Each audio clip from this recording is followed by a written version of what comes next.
Hello student, स्वागत है आपका MYR मैथ्स बाय रोहित में। तो आज हम पढ़ते हैं कक्षा 9वीं की प्रश्नावली 1.3 के सवाल है ना। तो पहला सवाल है निम्नलिखित भिन्नों को दशमलव रूप में लिखिए और बताइए कि प्रत्येक का दशमलव प्रसार किस प्रकार का है ना। तो हमें बताना है कि इन सवालों का जो दशमलव प्रसार होगा वो कैसा है मतलब शांत है कि अनावसानी आवृत्ति है। तो सबसे पहले हमें क्या करना है, इनमें भाग लगाना है। तो हमें क्या करना है, 36 में 100 का भाग लगाना है ना। तो क्या हो जाएगा, यहाँ हम देख पा रहे हैं कि 36 छोटा है 100 से है ना, तो भाग नहीं जाएगा। तो यहाँ पर क्या लगा देंगे, दशमलव लगाने से हमें यहाँ पर क्या मिल जाएगा, 0। तो 100 तिया 300, बच गया कितना 100 6 और जी सुन। फिर इस दशमलव से अब फिर से इसमें भाग नहीं जाएगा, तो इस दशमलव से हमें क्या मिल जाएगा, फिर एक बार 0 मिल जाएगा है ना। तो 100 छक्के 600 है ना। तो देखिए आप लोग जानते हैं ना जी, आपको भाग के सवाल आते होंगे कि जो दशमलव होता है हमें एक बार में एक 0 दे देता है ना। तो हमें एक बार एक ही 0 की आवश्यकता होती, तो हमने ले लिया। अभी हम उस सवाल को और बाकी आगे बताएंगे है ना। तो देखो इसमें देखो पहले है ना कि हमें इसका दशमलव जो प्रसार है भाग लगाने पर क्या मिला, दशमलव 3 6। इसके आगे कुछ नहीं है तो यहाँ पर 0 लगा सकते हैं ना। तो क्या मिला, 0.36। तो हम देख पा रहे हैं इसका जो दशमलव प्रसार है, पहला सवाल है ना, पहला सवाल का दशमलव प्रसार कैसा है, दशमलव प्रसार कैसा है, शांत दशमलव। ठीक है जी, था हमारा पहला सवाल। चलिए इसी का दूसरा सवाल करते हैं ना। दूसरा सवाल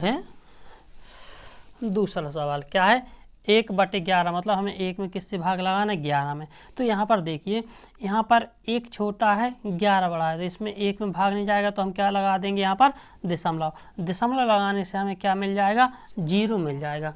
अब हमने देखा कि 11 में हमें क्या करना है, 10 का भाग लगाना है। क्या करना है, 11 में हमें 10 में हमें 11 का भाग लगाना है। लेकिन हम देख पा रहे हैं अभी भी दशमलव लगाने के बाद भी 10 11 से छोटा है, और हमें दशमलव ने एक बार 0 दे दिया था।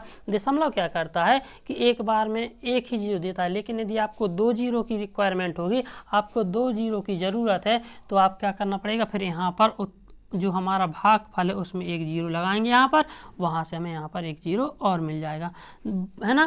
तो क्या हो जाएगा, अब 11 9 99 है ना, 100 में से 99 का क्या बच गया, 1 बच गया। फिर वही है ना, एक 0 हमें कहाँ से मिल जाएगा, दशमलव से मिल गया। अभी भी छोटा है, तो आपको एक 0 की और ज़रूरत है, तो यहाँ पर हम क्या लगा देंगे, 0 लगा देंगे। तो फिर हमें क्या मिल जाएगा है ना, 0। तो फिर आ जाएगा 11 9 99। ऐसे ही संख्याएं क्या आती रहेंगी, नीचे क्या होती रहेंगी, रिपीट होती रहेंगी।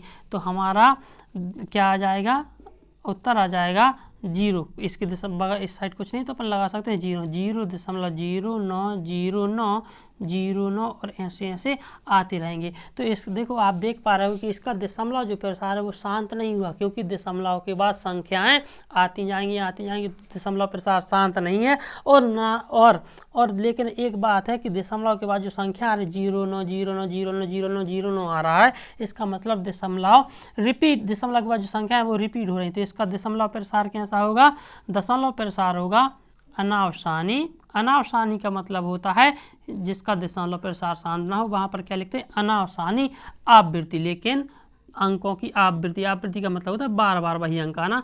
तो बार बार वही अंक आ रहा है, तो इसका दशमलव प्रसार कैसा हो जाएगा, अनावसानी आवृत्ति है ना। करते हैं अगला सवाल है, हमें क्या करना है जी, 4 सही 1/8। सबसे पहले हम इसको सुधार लेते मतलब इसको एक नॉर्मल भिन्न के रूप में लिखते हैं।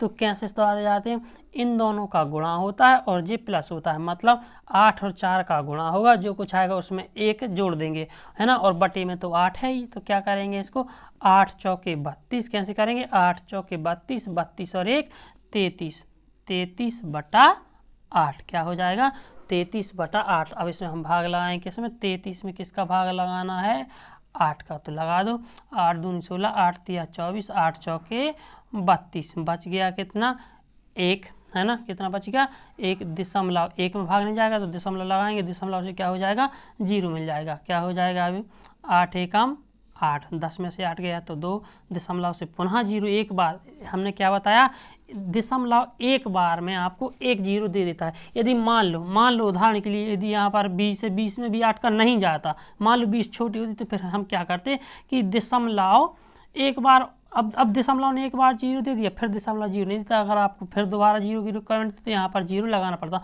वो भी हम बताएंगे कैसे आता है ना।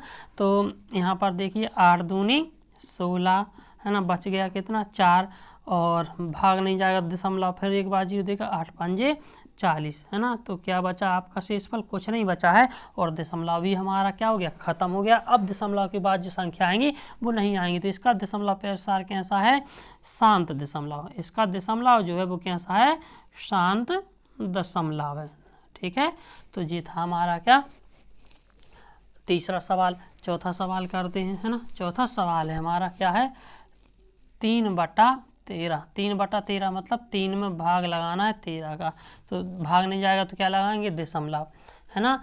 तो दशमलव लगाने के बाद क्या हो जाएगा, यहाँ पर शून्य मिल जाएगा, तो 13 दूनी 26, कितना बच गया 4, भाग नहीं जाएगा दशमलव से, फिर 0 मिल जाएगा, 13 दूनी 26, 13 तिया 39, बच गया कितना 1, भाग नहीं जाएगा दशमलव से, 0 मिल जाएगा, दशमलव से 0 मिल गया, देख पा रहा है। लेकिन हमने क्या देखा, दशमलव एक बार में यहाँ पर क्या बचा था, 1 बचा था, तो हमने इस दशमलव ने 1 0 दे दिया। अभी भी हमने देखा कि 10 में 13 का भाग नहीं जा रहा, 10 में 13 का भाग अभी भी नहीं जा रहा, लेकिन अब दशमलव 0 नहीं देगा। अब अगली बार 1 0 फिर देगा, लेकिन एक ही बार में 2 बार 0 नहीं देगा। तो क्या करेंगे, जब ऐसी समस्या बन जाती है तो हम क्या करते हैं, यहाँ पर 0 लगा देते हैं और यहाँ पर 1 0 लगा देते हैं।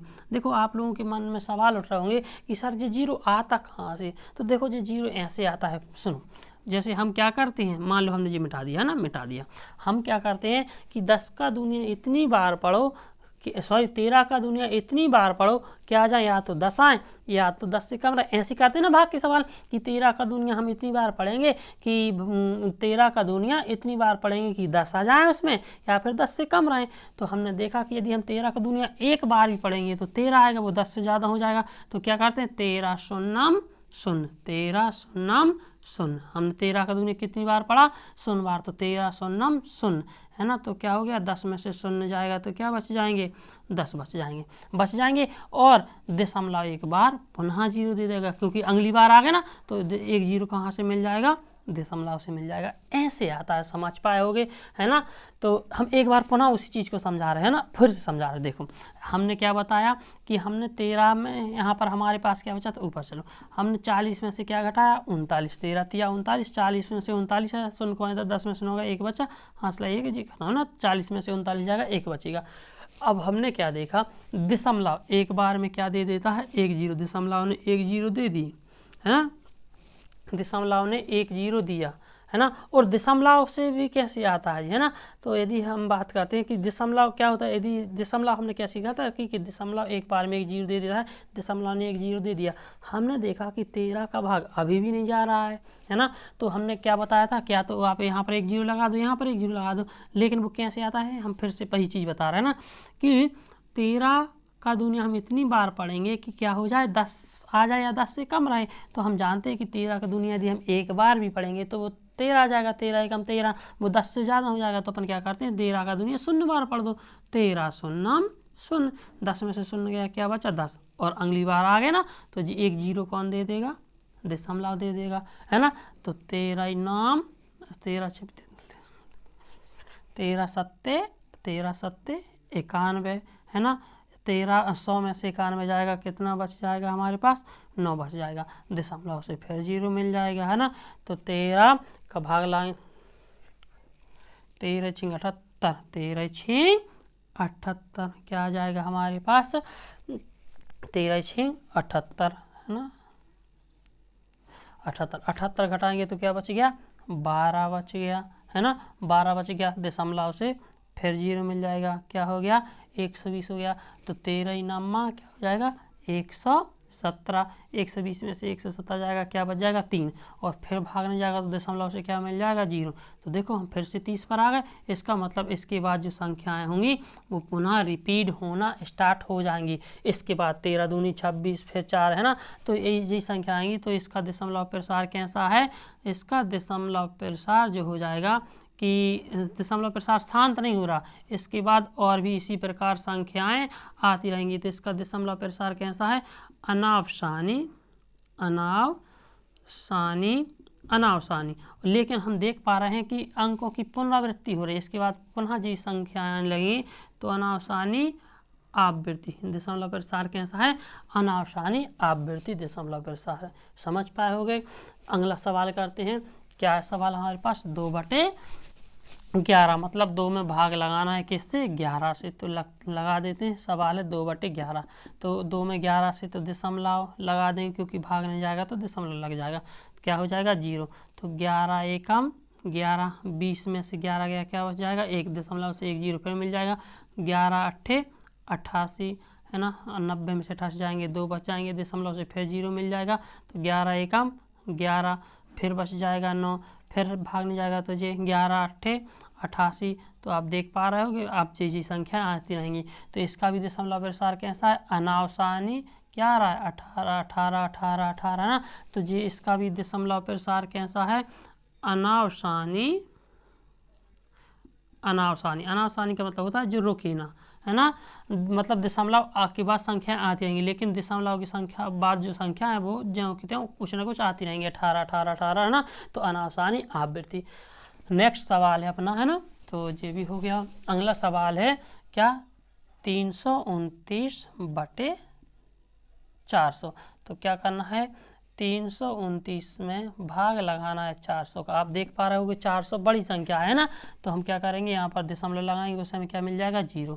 तो क्या होता है 4 8 32, कितना हो जाएगा 3200, 3200 घटाएंगे तो कितना बच जाएगा 90, भाग नहीं जाएगा तो दशमलव से 0 मिल जाएगा। तो 4 दूनी 8 हो जाएंगे, कितने हो गए 800, 900 में से 8 जाएंगे तो क्या बचेगा 100।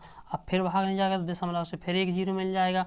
तो 4 दूनी फिर क्या हो जाएंगे 800, 1000 में से 800 जाएंगे, कितना बच जाएगा 200 बच जाएगा। दशमलव का भाग है ना, दशमलव से फिर 0 मिल जाएगा। 4 पंजे 20, कितना हो गया 2000। तो ये पूरा कट गया, शेषफल क्या बचा, कुछ नहीं। इसका मतलब है कि इसका दशमलव प्रसार क्या है, शांत है। इसका देखो, इस देश के बाद डॉट डॉट नहीं लगे, इसका मतलब दशमलव प्रसार कैसा है, शांत दशमलव, शांत दशमलव। ठीक है, तो ये थे हमारे सवाल। अगला सवाल है, अगला सवाल हमें दिया गया है कि हमें 1/7 का मान दिया गया है। हमें क्या दिया गया है, 1/7 का मान उसने प्रश्न दिया है, और हमसे प्रश्न बोल रहा है कि आप बिना लंबा भाग, जैसे उसने 1 में 7 का भाग लगा के ये मान निकाला है, उसी प्रकार भाई आपसे बोल रहा है कि यदि 1/7 का मान ये है तो आप 2/7, 3/7, 4/7, 5/7 और 6/7 का भाग बिना भाग, है ना, कि आप इसमें जैसे उसने जी भाग करके आंसर निकाला होगा, तो उसने आपसे ये बोला है कि आप बिना भाग किए, आपको लंबा भाग नहीं करना, भाग विधि से नहीं करना है, आपको बिना भाग की 2/7, 3/7, 4/7, 5/7 और 6/7 का मान बताना। तो देखिए हम कैसे करते हैं, जैसे हम 2/7 का मान बताएंगे, तो देखो 2/7 को हम ऐसा लिख सकते हैं, 2 गुणा 1/7, क्योंकि 2 का गुणा 1 में होगा तो 2 एकम 2, क्योंकि जी क्या होता है, ऊपर का गुणा ऊपर होता है ना भिन्न में, तो 2 का गुणा 1 में होगा तो 2 एकम 2, तो क्या हो जाएगा 2/7। तो हम मान रख देंगे 2 गुणा 1/7। 1/7 का मान कितना है 0.142857, है ना। इसके ऊपर क्या लगा हुआ है, बार लगा हुआ है। आप चाहो तो बार हटाएंगे तो क्या हो जाएगा, यदि आप इसको बार हटा दोगे तो क्या आ जाएगा 0.142857, और जी संख्या फिर से रिपीट होने लगी 142857, ऐसी जी संख्या आती जाएगी। लेकिन अपन को इतना नहीं करना है ना, अपन क्या करेंगे, इसके ऊपर जो बार लगा है लगा रहने दो, हम बस 1/7 का मान रख के क्या कर देंगे, गुणा कर देंगे। तो 2 का गुणा इसमें कर देंगे, 2 सत्ते 14, 14 की 4 हांसलाई 1, 2 पंजे 10, 10 और 1 11, 11 की 1 हांसलाई 1, 2 अट्ठे 16 और 1 17, 17 की 7 हांसलाई 1, 2 दूनी 4 और 1 5 और 2 चौके 8 और 2 एकम 2.200 और इस पर बार लगाए तो बार लगा दो, जी हो जाएगा किसका 2/7 का। इसी प्रकार 3/7 का 3/7 है, हम 3/7 को कैसे लिख सकते हैं 3 गुणा 1/7 और हल करेंगे तो 3 गुणा 1/7 का मान कितना दिया है हमारे पास, ये लिखा हुआ है क्या 0.1428557, इसके ऊपर बार लगा हुआ है। अब बस क्या कर दो, कुछ नहीं मल्टीप्लाई कर दो, 3 7 21 की 1 हासिलाई 2, 3 5 15 और 2 17 की 7 हासिलाई 1, 8 3 24 और 1 25, 25 की 5 हासिलाई 2, 3 दूनी 6 और 2 8, 3 चौके 12 की 2 हासिलाई 1, 3 और 1 4 और 309 और दशमलव लगा दो, दशमलव यहाँ पर बार लगा दो, जो हो जाएगा 3/7 का मान हो जाएगा। ऐसे ही 4/7 का, 5/7 का और 6/7 का आप मल्टीप्लाई करके मान निकाल सकते हो, है ना। तो ये था हमारा क्या तीसरा प्रश्न, दूसरा प्रश्न से, है ना, दूसरा प्रश्न था। अब हमसे तीसरा प्रश्न में बोला गया है कि हमें संख्याएं दी गई हैं और हमसे बोला गया है कि इनको P/Q के रूप में ज्ञात कीजिए, है ना। तो हम करते हैं सवाल को। सवाल है हमारा कि हमें संख्या दी गई है 0.6, क्या दिया गया 0.6। हमें इसको क्या करना है, इसको 0.6 को P/Q के रूप में व्यक्त कीजिए। क्या करना है हमें 0.6 के ऊपर बार को क्या करना है P/Q के रूप में व्यक्त करना है। और उसने बोला है जहाँ P और Q क्या होंगे, पूर्णांक होंगे, है ना, और कि पूर्णांक होंगे, और उसने ये बोला है कि P और Q क्या होंगे, पूर्णांक होंगे, और Q जो होगा उसका मान क्या नहीं होगा, 0 नहीं होगा। ठीक है, तो 0 नहीं किया है ना, क्योंकि हम जानते हैं क्योंकि Q का मान 0 होगा तो फिर वो अनंत हो जाएगा ना, वो अलग बात है। तो हमें क्या करना है 0.6 को क्या करना है P/Q के रूप में करना है ना। तो देखिए कैसे करते हैं, क्या लिखा है 0.6, 0.6 को हम क्या लिख सकते हैं 0.6 के ऊपर बार लगाए। हम बताए थे आपको कि जिसके ऊपर बार लगा है, बार लगाने का मतलब है वह संख्या बार बार आ रही है ना। तो हम 0.6 को क्या लिख सकते हैं 6 6 6, 0.6 के ऊपर बार लगा तो 6 6 6 6 दशमलव 6 है ना, ऐसे 6 6 आप अनंत बार लिख सकते हैं ना। तो कितनी बार लिखेंगे, है ना, तो इसको हम ऐसा डॉट से बता देंगे ना कि 0.6 के ऊपर बार का मतलब होता है 0.66666, है ना। तो हम क्या करेंगे, इसको x मान लेंगे, है ना। क्या माना जी संख्या क्या है, माना x बराबर क्या है 0.6666 और ऐसे आती रहेंगी। ठीक है, तो इसको हम समीकरण 1 बोल दें। अब हम क्या करेंगे, कितनी संख्याओं के ऊपर बार लगा था, हमने देखा कि दशमलव के बाद एक ही संख्या है, मतलब दशमलव एक ही संख्या पर बार लगा है, और दशमलव के बाद कितनी संख्याएं जहाँ से रिपीट होना। तो हम देख पा रहे हैं दशमलव में दशमलव के बाद जो भी संख्या आती है तुरंत बाद वो रिपीट हो रही, मतलब, है ना। तो हम इसमें क्या कर देंगे 10 से गुणा कर देंगे, है ना। तो क्या लिखेंगे, समीकरण 1 में 10 से गुणा करने पर। अब आप लोगों के मन में विचार उठ रहा होगा, है ना, यह सवाल उठ रहा होगा कि सर हम 10 से ही गुणा क्यों कर रहे हैं। तो देखिए हम बता देते हैं कि यदि आपके पास 0.6 के ऊपर बार लगा है तो मतलब जी इसको क्या लिखोगे 0.66, इसके बाद जहाँ से संख्याएं रिपीट होना स्टार्ट करेंगे हम उतने जीरो वाली संख्या से गुणा करेंगे। हम गुणा किससे करेंगे हर बार, या तो 10 से, 100 से, 1000 से, 10,000 से, है ना, ऐसे गुणा करेंगे, क्योंकि वो हमें क्या करने पड़ते हैं दशमलव के इस ओर अंक लाने पड़ते हैं। तो हम देख पा रहे हैं कि दशमलव के जस्ट बाद जो अंक आ रहा है वही अंक रिपीट हो रहा है, तो हम 10 से गुणा करते हैं। यदि ऐसा लिखा होता हमारे पास, है ना, ऐसे लिखा होता 0.25 के ऊपर दो संख्याओं की बार है, संख्या कितने पर बार है, तो इसको क्या लिखेंगे 2 5 2 5 2 5 लिखेंगे। तो हमें क्या करना है, आगे के 2 अंकों को दशमलव के इस ओर लाना, जितनी संख्याएं रिपीट होंगी हमें उन संख्याओं को इस ओर लाना है। तो हमें 2 अंकों को लाना है, तो हम क्या करेंगे 2 जीरो वाली संख्या से गुणा करेंगे, क्योंकि एक जीरो एक दशमलव को एक अंकांक खिसकाता है, 2 जीरो 2 अंकांक खिसकाता है। जी हम एक वीडियो आपको बनाएंगे उसमें समझा देंगे।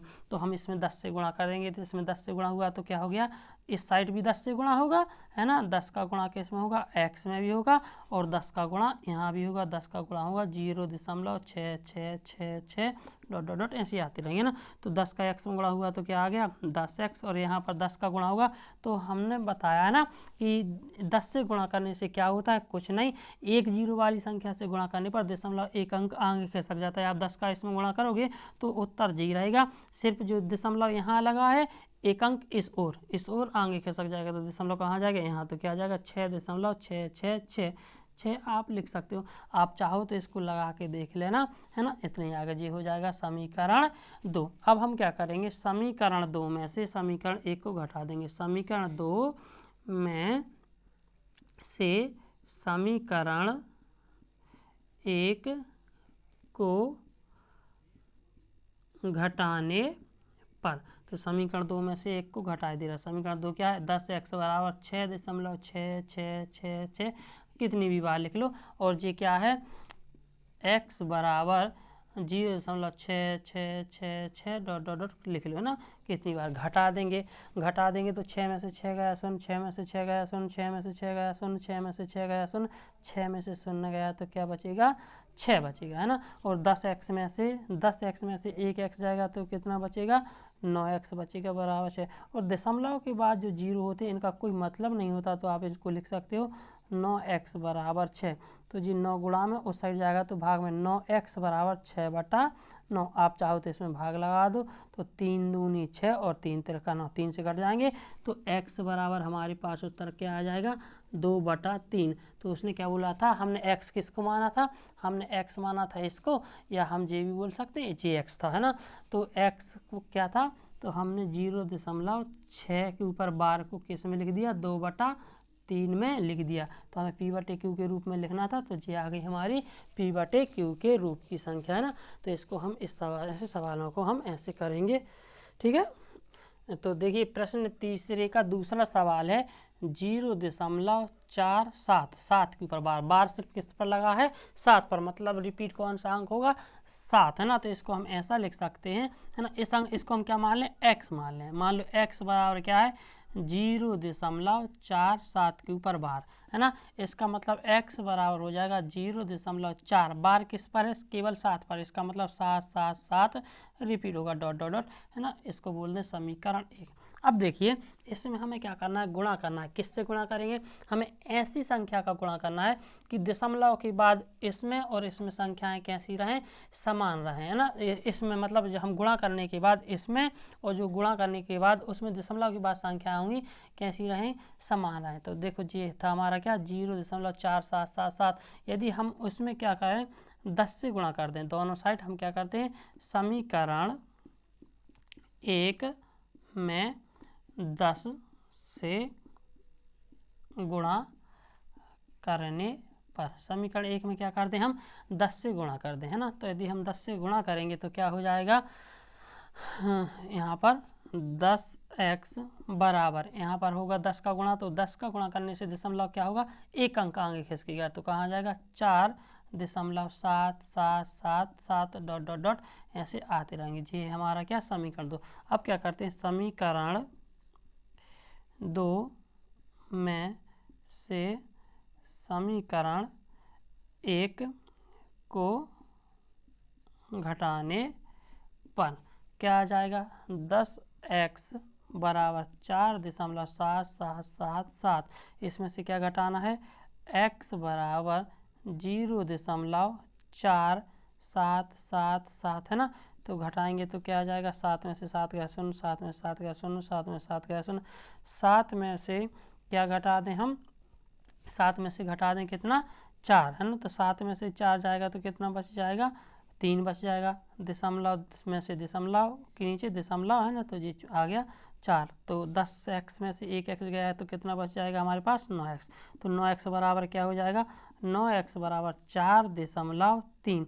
इसके बाद जो दशमलव होते हैं इन दशमलव है ना, जो दशमलव के बाद जो जीरो है, दशमलव के बाद जो संख्या है और संख्या के बाद जीरो, इनका कोई मतलब नहीं होता, लिखें या ना लिखें बात बराबर है ना। तो क्या आ जाएगा 9x बराबर 4.3, तो x बराबर आ जाएगा 4.3/9। अब देखिए क्या करते हैं हम ऊपर नीचे यहाँ पर क्या कर दें, हम बोल सकते हैं 10 से गुणा कर दें, या फिर हम ये बोल सकते हैं कि जब दशमलव कटता है ना तो उसके बाद जितने अंक होते हैं उसके बदले में क्या आ जाता है 0। तो यहाँ से दशमलव काटेंगे तो क्या आ जाएगा 0 आ जाएगा ना। तो हम इसको क्या लिखेंगे 4 3, दशमलव काटने के बाद दशमलव के बाद जितने अंक रह जाते हैं उसके बदले में क्या आ जाता है 0। तो x बराबर क्या आ जाएगा हमारा 43/90। मतलब इसको हमने p/q के रूप में लिख दिया है ना। समझ पाए हो। अगला सवाल है इसी का 0.001, इस पर बाहर है। किस पर बाहर है 0.001 पर। इसको हम मान लेते हैं x बराबर क्या है 0.001 है ना। तो इसको समीकरण 1 बोल दें और जी इसके बाद और संख्या ऐसी आती रहेंगी 0 0 1 है ना, डॉट डॉट डॉट है ना। तो इसको हम बोल देते हैं समीकरण 1। इस समीकरण 1 में हम क्या करते हैं किससे गुणा कर दें कि देखो हमें किसको इस वो लाना है 1 तक, क्योंकि बार कितने बार 1 2 3 संख्याओं पर बार है ना। तो हम 3 जीरो वाली संख्या से गुणा करेंगे। 3 जीरो वाली संख्या से मतलब 1000 से। समीकरण 1 में दोनों ओर है ना 1000 से गुणा करने पर। समीकरण 1 में अपन क्या करेंगे 1000 से गुणा कर देंगे है ना। तो देखो करते हैं यहाँ 1000 का गुणा करेंगे x में तो क्या हो जाएगा 1000x, और इसमें गुणा करेंगे तो हमने बताया था जितने जीरो होते हैं दशमलव उतने अंक खिसक जाता है। तो कितने जीरो है हमारे पास 1 2 3, तो दशमलव कितने अंक खिसक जाएगा 1 2 3। तो दशमलव कहाँ जाएगा 1 के बाद, तो क्या हो जाएगा 1। और जो दशमलव के पहले जो अंक जीरो रह जाते हैं उनका कोई मतलब नहीं होता है ना। देखो क्या आ जाएगा 0 0 0 1, फिर यहाँ पर दशमलव आएगा।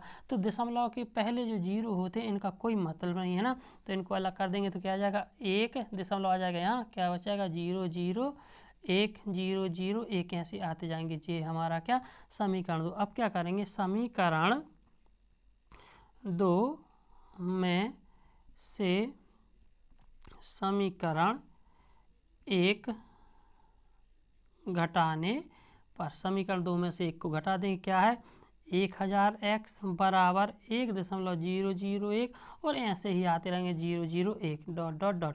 और समीकरण 1 क्या है x बराबर 0.001 0 0 1 डॉट डॉट डॉट, ऐसे आते रहेंगे।